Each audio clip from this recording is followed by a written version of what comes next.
What is one piece of advice you would give a network engineer looking to grow their career right now? I would say Change your mind. Go on a different career. Stop. Our guest today engineers networks for spaceships. That's right. She is an avionics integration engineer for Blue Origin. She also is a content creator for networking related videos. She is the co-host of the podcast, The Art of Network Engineering. Please give a warm welcome to Lexie Cooper, aka Packet Tracer. Welcome to the show. Thank you. Thanks for having me. I'm excited to be here. You made me sound so much cooler than I am, so thank you for that. I mean, if someone's told me that was even a possibility of a job, you know, I that's just so cool to do, right? Yeah, I think like that's every little kid's dream to work on, you know, rockets or in spaceships, or how did you describe it a couple seconds ago? A heavy lift. I do networking specifically for the heavy lift launch vehicle, New Glenn, named after John Glenn. So it's a heavy lift launch vehicle, which means I think if it's a heavy lift, there has to be like a certain range of poundage that it can like lift up into space. It can like take with it, basically, right? So I don't know the exact numbers. It's like 40,000 something, or 40,000 pounds to like 100 something to qualify it to be a heavy lift launch vehicle. So that's crazy. That's what it is. Yeah. So what is it like being an avionics engineer for Blue Origin? Like, how is that on a day-to-day basis? It's awesome. I really enjoy my job because I learn something new every day. It's super challenging. When I was first hired on, there was an incredibly steep learning curve. I won't lie about that. And that's mainly due to a couple of different things. First of all, the challenges of designing and implementing a network designed for a rocket that's going to leave Earth and then like live in space for a bit. The challenges for a network that's going to do that are different than the challenges that you're going to see on a terrestrial network, right? Like just like in a data center or wherever, right? In an enterprise. So getting used to those challenges and then, you know, learning, because I didn't design the network, you know, we have an architect. And so learning about what this person did to design and why it sort of flipped my idea of what a network, quote unquote, should be kind of on its head. So when you talk to other network engineers and they try to describe a problem, you're like, oh, that's so a terrestrial way of doing things. We have our own way of doing it here. That's actually a great, I'm going to start using that in like a pejorative way, right? Like, oh my God, that's so terrestrial networks.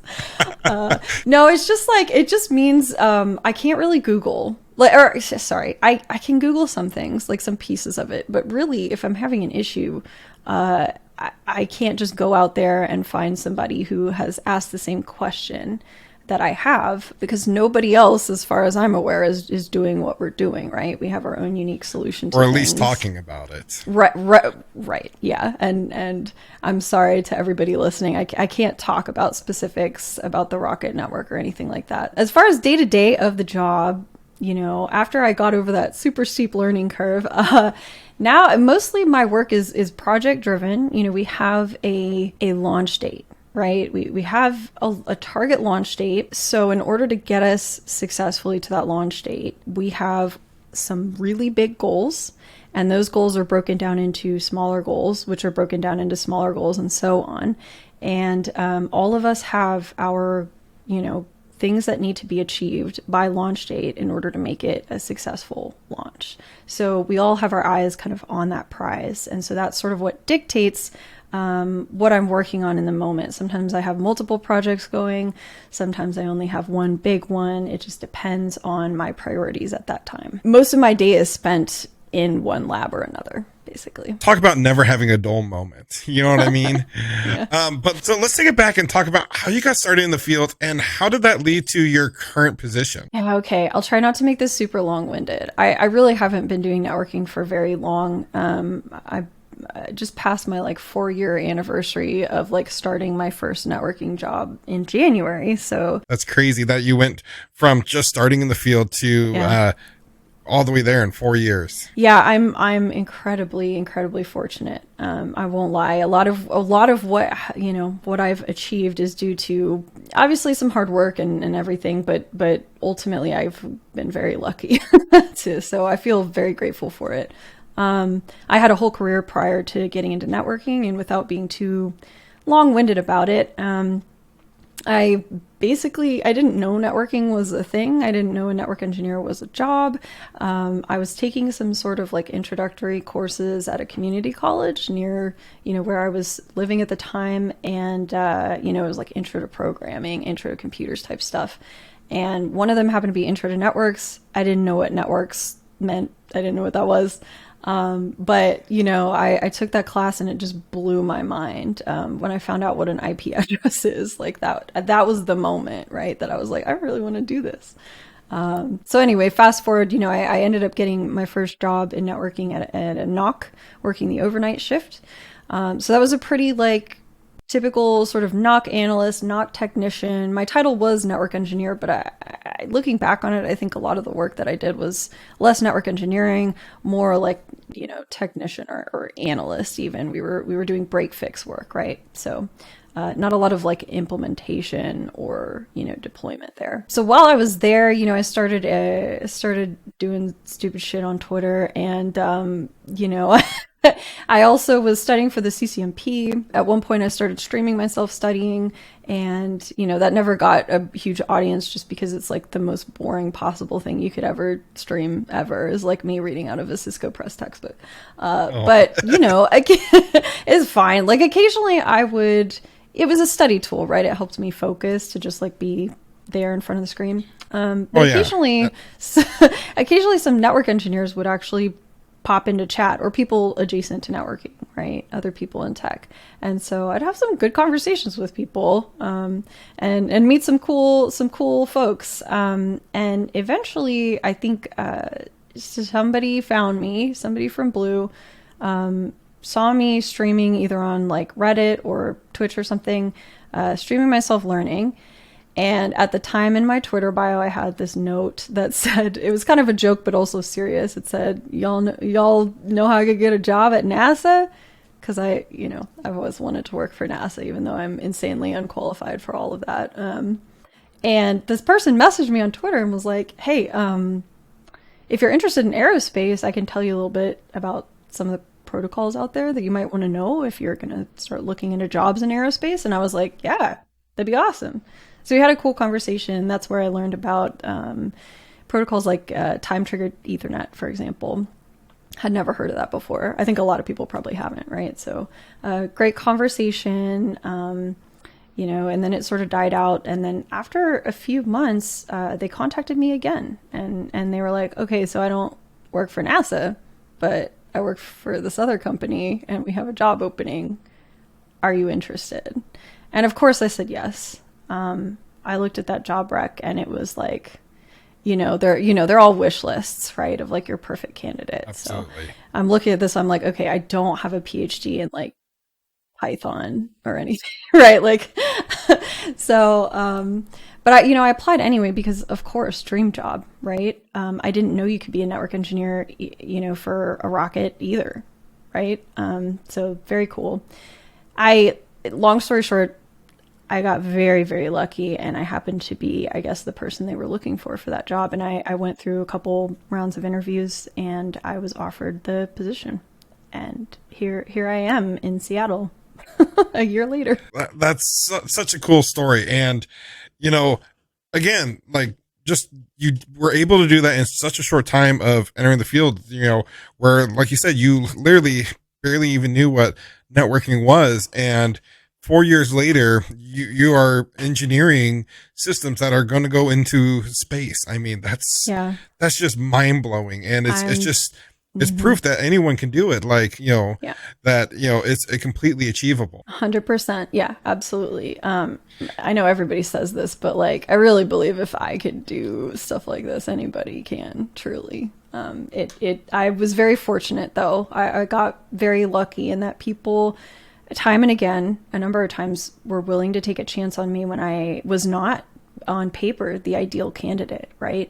But I think Yeah, I think what gave me the edge there, potentially, at least based on feedback that I've heard from these people, is I put myself out there. I wasn't afraid to say, I don't understand this, I don't know this, and then show myself learning, right? And that's not to say that everybody needs to like start streaming on Twitch when they study for the CCNP, although that would be awesome.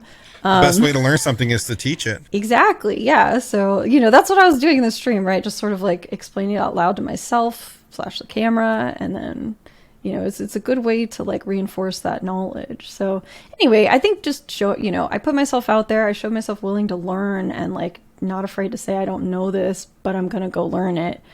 And I think that probably helped me out a lot. I mean, my story's not near as cool, but I went from a bulldozer operator to director of network operations in 3 years. And yeah, I mean, that's impressive.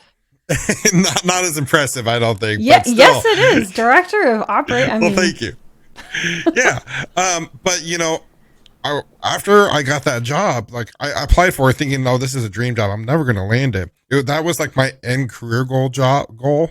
Like I wanted to be a director of network operations or something. And I applied for it. I'm like, oh, I'm not going to get it. And after I got the job, my boss came to me. He's like, there was people with like, 4-year college degrees, and they were actually quite upset they didn't get the job. And the reason we went with you is because I could tell you would be a great fit in the team. You're a team player and you could communicate, and you had that drive to continue learning. And sometimes that's the key. Employers know that like the on the job skills can be taught as you go, those hard skills, but that communication and the willingness to constantly learn and better yourself, that's something that you really can't teach in a company. Yeah, and, since we're talking about skills, what do you believe are some of the key skills and knowledge that are essential for success as a network engineer? Well, as a network engineer in general, there's actually a lot. Like, I think you can we have so many actually diverse backgrounds in network engineering, as I've learned over the years. And so, like you mentioned, the soft skills, particularly showing yourself as showing up and being humble, and being willing to learn and being willing to say, okay, I don't know that, but here's how I'll find it out, right? Things like that. Besides knowing your stuff, obviously you need to know the technical content. I don't want to gloss over that. It's important to stay current, and whatever role you're interested in, make sure you're doing something. Watch a live stream, watch like a tech field day on the subject that you're interested in, or like watch YouTube videos.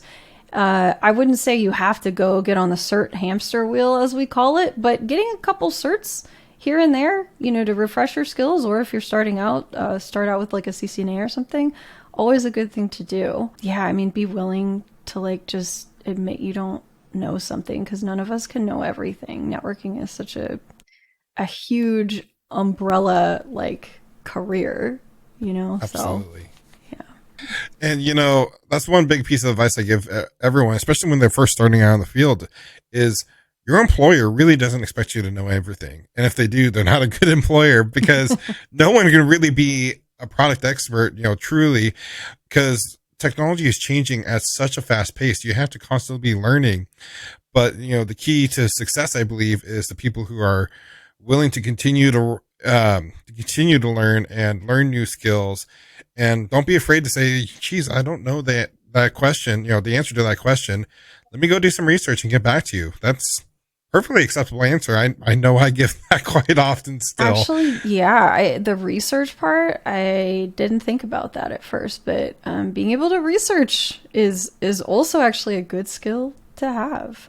Some people call it Googling, but searching through, vendor like knowledge articles, white papers, things like that, knowing what to look for when you're researching, how to effectively, use search terms to research, like all of that is actually a very, very useful skill and can help you on the job pretty quickly. Absolutely. Another thing I tell people is, I know a lot of people, when they're in their interviews, they'll get asked a question they don't know and they kind of freeze up and choke. But it's okay to say, I don't know it again, but walk them through your troubleshooting process. Tell them, okay, I don't know this, but this is how I'm going to find that answer for you, and walk them through your thought process. that will, sometimes I think that's a better answer. First of all, you're admitting you don't know everything, but you're showing them how you're going to figure out that answer. And I think that can go a real long way. Yeah, actually, I think in one of my interviews, the question wasn't even like, what is the answer to blank? It was more, okay, so if you need to figure out something that's going wrong on a network using this technology, how would you figure out what's wrong? Like, it was a super open-ended, a little bit vague question, but it's a good thing to ask. I like when interviews ask that, right? Because it gives you an opportunity to showcase how you think. And I think that's I think it's more important to ask those kinds of questions, honestly, in interviews than like quiz your interviewees on like, the BGP finite state machine and like every single, Oh gosh. Step there. Yeah, I'm still exactly. salty about that one. I'm actually going to Cisco Live here this year for the first time, and like two of my Okay. technical breakout sessions are BGP related. And Well, you better memorize that state machine because someone's gonna quiz you on it one day. exactly. So you Apparently. mentioned the certification hamster wheel, and I'm sure we've all heard it. Like, you got to go get this certification, you got to go get that certification. But what role does certifications play in advancing your career in this field? Do you have any certifications that you personally recommend? I'm the worst person to ask about this, quite honestly. I have a CCNA, and that's route and switch. I got it just before they did the most recent sort of rework or Where they whatever. turned the CCNA upside down and Yeah, ripped like out they its added a guts type of bunch thing. of Yeah. yeah, automation, wireless stuff in there or something wild. I got lucky and did not have to do that, but yeah, it was back when it was in. You could take it in two parts, so I actually took it in two parts. I did ICND 1 and then 2. But I highly recommend having a CCNA even today because, well, I mean, based on my experience, it opened so many doors for me, and the CCNA still to this day, as far as I'm aware, is while it's Cisco centric, of course, it still teaches you like the basics of networking, and that's obviously incredibly important to understand, right? I was actually hired into my first job having passed just the ICND 1, so I knew half of the CCNA material basically. And so it was interesting to study for the ICND 2 at the same time I was working in a knock, right? Because I actually got the chance to just throw a bunch of those, CCNA show commands into the CLI and take a look at stuff. And it was actually very useful. But yeah, I highly recommend a CCNA. I don't know that unless you've gotten a ton of hands-on the job experience that's equal to it. I don't know that anything else compares.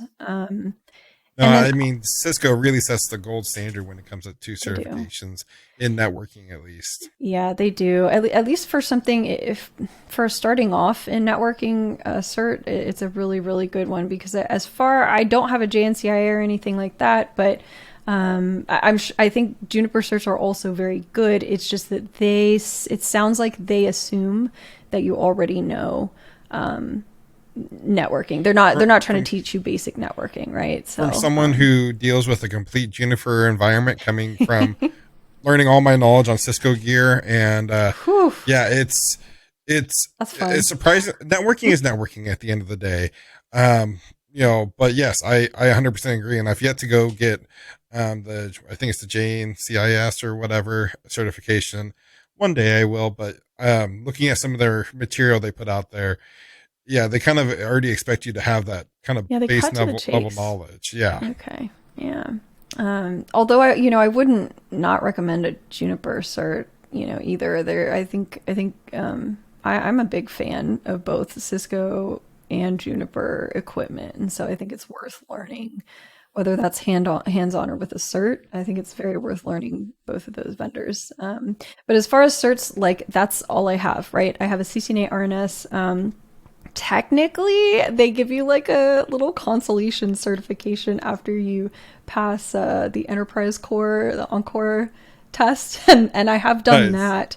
So I like to joke that I have half of a CCMP, and whatever that, I think it's like enterprise technology specialist or some kind of long name. I technically have that cert, but I don't really count it because nobody probably cares too much.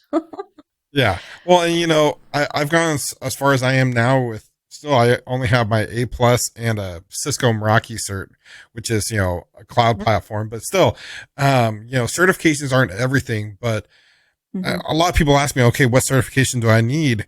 And certifications will definitely help open the doors when you're applying for jobs. Mm-hmm. But a lot of times they're for that like next job you want to get, it's like a Yeah. requirement that job has, to work for them. And that's kind of the way I tend to look at those. True. Yeah, I have to admit, I haven't worked for, often vendors will require that you have their certs like all the way Right. up. I cannot imagine being under the pressure of like getting a job at Cisco and like having to suddenly get a CCIE, but like people do it. So That's if, the CCIE is just scary in my uh-huh, opinion. I mean, I couldn't uh-huh. imagine. Yeah, I have, yeah, I will never get a CCIE. No And there's shade to people out there that Cisco. are, I yeah, there's just, people out there that are mm-mm. quadruple CCIEs. Yeah, what is that? What How is do you, that? like, you don't have a life. Like, that's all you do at that point. Yeah, Nerds. I know. Shout out to, I won't, but I know a few Yeah. double and triple CCIEs. They're great, but Oh, yeah, no, absolutely. But, okay, so you and I both know like we don't have a ton of certs and they're not like CCIE level certs, right? And we're both pretty happy in our careers, I'd say, right? absolutely. Like yeah, so you don't have to have certs to be successful. You don't have to have college degrees to be successful, but they're a good idea at the beginning of your career, I'd say, like a one or two maybe, and then if you ever want to, they can be a good way to, in a structured manner, learn about a new technology or a new 100%. way of thinking. So it kind of depends on your context, but yeah, it's situation dependent. Absolutely, and I can't agree with that more. What are some of the biggest challenges that you see coming up in the future for network engineers, and what are some ways they're going to be able to overcome those? Oh man, you're asking the real questions tonight. Absolutely. It's not every I day I have a guest as knowledgeable as you. Oh wow, you, like I said, you make me sound. I'm really putting the much pressure cooler on than I you. am. You are. I'm in the hot seat. How is the whole of network engineering as a career field like gonna deal with the new advances in technology? I don't know. Probably how we have since the dawn of networking, right? Like Exactly. we'll just learn, incrementally. We'll learn how to deal with it in our own ways. Some of us will, just like with network automation, that's one of the things that people keep saying is going to get rid of networking jobs. I absolutely do not believe that at all. Just like I don't believe.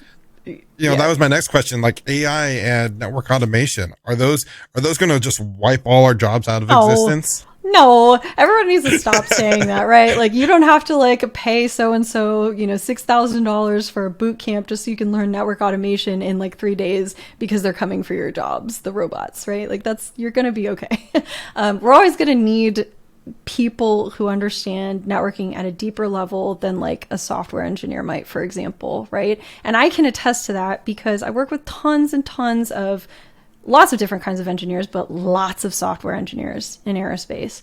Understandably, they have their own set of skills that's very, very in demand and needed.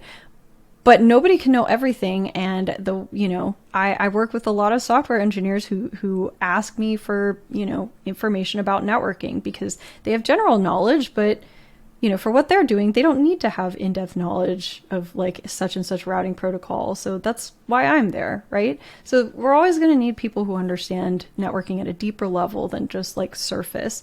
So, maybe those people their job will, networking jobs will change a bit. Like maybe we're definitely focusing more on automation and learning to code. Probably, despite the fact that I've done my best to not learn to code at all, that's probably a bad idea if I had to make a general statement. So you should probably learn to code, at least a little bit. Yeah, I think as network engineers, we're already used to learning about like new technologies and like emerging stuff and then like going and getting a cert in it and now we're good to go. So Yeah. I think that's how we're all going to handle it in the future. Like it'll be okay. What is one piece of advice you would give a network engineer looking to grow their career right now? I would say focus. Change your mind. Go on a different career. Stop. No, I would say actually two things, right? The first one would be find your community. Since I felt pretty isolated when I was working my first networking job before I like got on Twitter and all that, before I joined Discord communities and all that. And then once I did open, myself up to the whole NetEng community, the tech community, even the cybersecurity community out there, it really makes learning more fun and collaborative. And it actually it even ignited more passion for this career than I already had. Having a community is so important. So in order to, it helps prevent burnout, weirdly, for me at least. And I think that finding a community of people who can support you, help you learn, help you understand, what's going on, with whatever you're studying, or can at least give you some advice. I think it's a really, really good idea to find community as soon as you can. The second thing that I would say is practice focusing. At least for me, probably not everyone has the struggles with focusing that I have, but that's why I originally started streaming, so I could sit down for longer than 5 minutes and study, right? So I would say practice focusing on whatever it is. And you can do that by, if streaming yourself studying helps, you can do it by just, okay, today I'm going to learn this one specific topic. That's all I'm going to learn about. And that's it. Even if I have more in me, even if I technically have more like mental bandwidth to go, I'm just going to cut it off. And the reason I say that is because, twofold. First of all, focus is obviously important for continuing on with your goals and what you want to achieve. And second of all, it actually helps prevent burnout, right? You're setting boundaries in order to assist with that focus. And, once you accomplish what you set out to accomplish, then you have the benefit of you get that sort of dopamine rush, the happiness from like accomplishing something you set out to accomplish. So work piecemeal, be focused, and make sure you find your community. And that community is at All About the Journey on Discord, correct? Yes, that is correct. Little plug for your guys' you. Discord channel. Yeah, thank you. Thank you again for like coming on the channel and like sharing so much great knowledge. If people want to connect with you more or listen to the podcast, where do you recommend them going? Okay, so for the podcast, The Art of Network Engineering, you can go to theartofnetworkengineering.com or just like look up that name in your favorite podcatcher and you'll find us. For me, I don't have a website, but you can find me saying stupid shit on Twitter all the time. I'm Track It Pacer there. I'm Track It Pacer on all platforms, on Twitch, YouTube, Instagram, TikTok, and Twitter. I'm Track It Pacer. That's Packet Tracer, but with the first few letters swapped. You heard correctly. and I've watched some of your TikToks and they are very informative and very hilarious. So thank you. we'll make sure and link to all of those down in the description or show notes below. Again, thank you for taking the time to come on and share your knowledge and your amazing story. And I really hope to have you back on the channel sometime. Yeah, it's been a lot of fun. Thank you so much for having me. Absolutely. Well, until next time, keep learning.